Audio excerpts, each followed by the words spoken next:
ബഹിരാകാശത്ത് നിന്ന് നോക്കിയാൽ പോലും കാണാൻ കഴിയുന്ന ഒരു മനുഷ്യസംഗമത്തെക്കുറിച്ച് ഒന്ന് സങ്കൽപ്പിച്ചു നോക്കൂ. ഏതാനും ആഴ്ചകൾ കൊണ്ട് ഒരു പുഴയുടെ തീരത്ത് ഒരു മഹാനഗരം തന്നെ ഉയർന്നുവരുന്നു. പല രാജ്യങ്ങളിലെ ജനസംഖ്യയേക്കാൾ കൂടുതൽ ആളുകൾ അവിടെ ഒത്തുകൂടുന്നു. പിന്നെ വന്നതുപോലെ തന്നെ അതെല്ലാം അപ്രത്യക്ഷമാകുന്നു. ഇതൊരു സാധാരണ ആഘോഷമല്ല. ഇതാണ് കുംഭമേള. അതെ, നിങ്ങൾ കേട്ടത് തെറ്റിയിട്ടില്ല. 10 കോടിയിലധികം ആളുകൾ ഒരൊറ്റ കുംഭമേളയിൽ പങ്കെടുക്കുന്നവരുടെ ഏകദേശ കണക്കാണിത്. ഇത് ഈ ഭൂമിയിലെ ഏറ്റവും വലിയ സമാധാനപരമായ ഒത്തുചേരലാണ്. അപ്പോൾ എന്തായിരിക്കും ഇതിനു പിന്നിലെ കാരണം? എന്താണ് ഇത്രയധികം ആളുകളെ ഒരേ സ്ഥലത്തേക്ക് ഒരേ വിശ്വാസത്തോടെ എത്തിക്കുന്ന ആ വലിയ ശക്തി? നമുക്കതിന്റെ ഉത്തരം തേടി ഒന്ന് പോയി നോക്കാം. ശരി, അപ്പോൾ ഈ ചോദ്യത്തിനുള്ള ഉത്തരം കണ്ടെത്താൻ നമ്മൾ കുറച്ചൊന്ന് പിന്നോട്ട് പോകണം, പുരാണങ്ങളിലേക്ക്. എല്ലാത്തിൻ്റെയും തുടക്കം ഒരൊറ്റ തുള്ളിയിൽ നിന്നാണ്, അമലത്വത്തിന്റെ ഒരു തുള്ളി. ഈ കഥയുടെ എല്ലാം ഹൃദയമെന്ന് പറയുന്നത് അമൃതാണ്, അതായത് ദേവന്മാരുടെ പാനീയം. ഇത് കുടിച്ചാൽ ആർക്കും നിത്യജീവൻ കിട്ടുമെന്നാണ് വിശ്വാസം. അപ്പോൾ ഈ അമൃതിനു വേണ്ടിയുള്ളൊരു പോരാട്ടത്തിൽ നിന്നാണ് കുംഭമേളയുടെ കഥ തുടങ്ങുന്നത്. അപ്പോൾ കഥ ഇങ്ങനെയാണ്: ദേവന്മാരും അസുരന്മാരും ഒരുമിച്ച് അമൃത് കിട്ടാനായിട്ട് പാൽക്കടൽ കടഞ്ഞു. അങ്ങനെ അമൃത് നിറച്ചൊരു കുടം, അതായത് കുംഭം, പൊങ്ങി വന്നു. പിന്നെ പറയണ്ടല്ലോ, അത് സ്വന്തമാക്കാനായി ആകാശത്തൊരു വലിയ യുദ്ധം തന്നെ നടന്നു. ആ പിടിവലിക്കിടയിലാണ് ആ കുടത്തിൽ നിന്ന് 4 തുള്ളി അമൃത് ഭൂമിയിലേക്ക് വീണത്. ഈ 4 തുള്ളികൾ എവിടെയാണോ വീണത്, ആ 4 സ്ഥലങ്ങളാണ് ഇന്നത്തെ കുംഭമേള നടക്കുന്ന പുണ്യസ്ഥലങ്ങൾ: പ്രയാഗ്രാജ്, ഹരിദ്വാർ, ഉജ്ജയിൻ, പിന്നെ നാസിക്.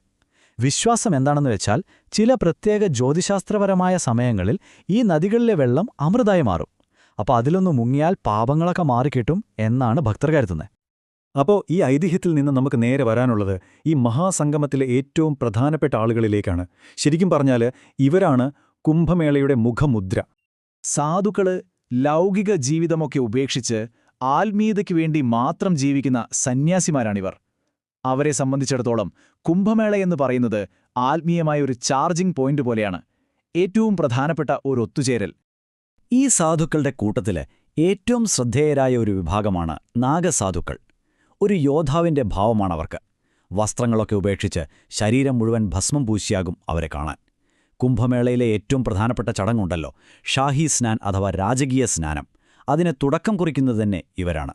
ഇതിൻ്റെ ഒരു പ്രത്യേകത എന്താണെന്ന് വെച്ചാൽ, സാധാരണയായി ഇവർ ഹിമാലയത്തിലെ ഗുഹകളിലൊക്കെ തപസ്സിരിക്കുകയാകും.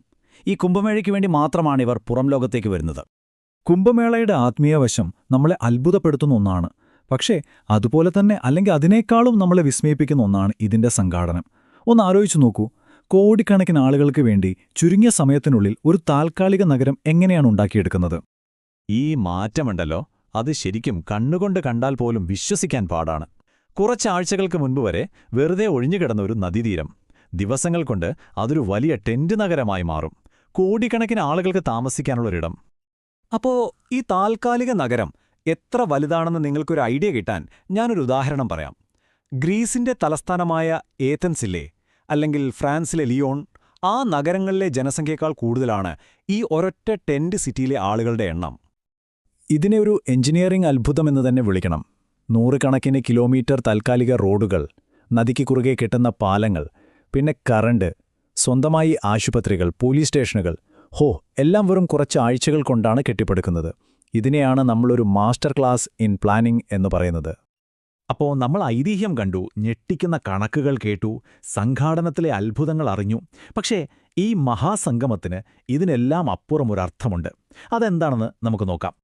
ഈ കുംഭമേള ഒരു സ്ഥലത്ത് മാത്രമല്ല നടക്കുന്നത്, 4 നഗരങ്ങളിലായി മാറി മാറിയാണിത് വരുന്നത്. ആയിരക്കണക്കിന് വർഷങ്ങളായിട്ട് മുടങ്ങാതെ തുടരുന്ന ഒരു ചക്രമാണിത്. ഇനിയിപ്പോൾ അടുത്തത് വരുന്നത് 2025 പ്രയാഗ്രാജിലാണ്. പിന്നെ അത് കഴിഞ്ഞ് 2027 നാസിക്കില്, 2028 ഉജ്ജയിനില്. അങ്ങനെ അതങ്ങ് തുടരും. ഈയൊരു വാചകം മതി കുംഭമേളയുടെ ആത്മാവെന്താണെന്ന് മനസ്സിലാക്കാൻ. ഒന്നാലോചിച്ച് നോക്കൂ, ഒരു കോടീശ്വരൻ ഒരുപക്ഷെ ഒരു യാചകന്റെ തൊട്ടടുത്തായിരിക്കും ആ പുണ്യനദിയിൽ മുങ്ങുന്നത്. അവിടെ അവരുടെ പദവികളോ പണമോ ഒന്നുമില്ല. എല്ലാവരും ഒരേ വിശ്വാസത്തോടെ, ഒരേ സമാധാനത്തിനു വേണ്ടി ഒരേ വെള്ളത്തിൽ ഒന്നാവുന്നു. അപ്പോൾ അവസാനം നമ്മൾ എത്തുന്നത് ഈ ഒരു ചോദ്യത്തിലേക്കാണ്. ഒരുപാട് കാര്യങ്ങളിൽ നമ്മൾ വിഭജിക്കപ്പെട്ട് കിടക്കുന്ന ഈ ലോകത്ത് കോടിക്കണക്കിന് ആളുകളെ ഒരുമിപ്പിക്കാൻ കഴിയുന്നൊരു വിശ്വാസത്തിന് അതിന്റെ യഥാർത്ഥ ശക്തി എന്താണ്? ഇതൊന്ന് ആലോചിച്ച് നോക്കേണ്ട കാര്യം തന്നെയാണല്ലേ.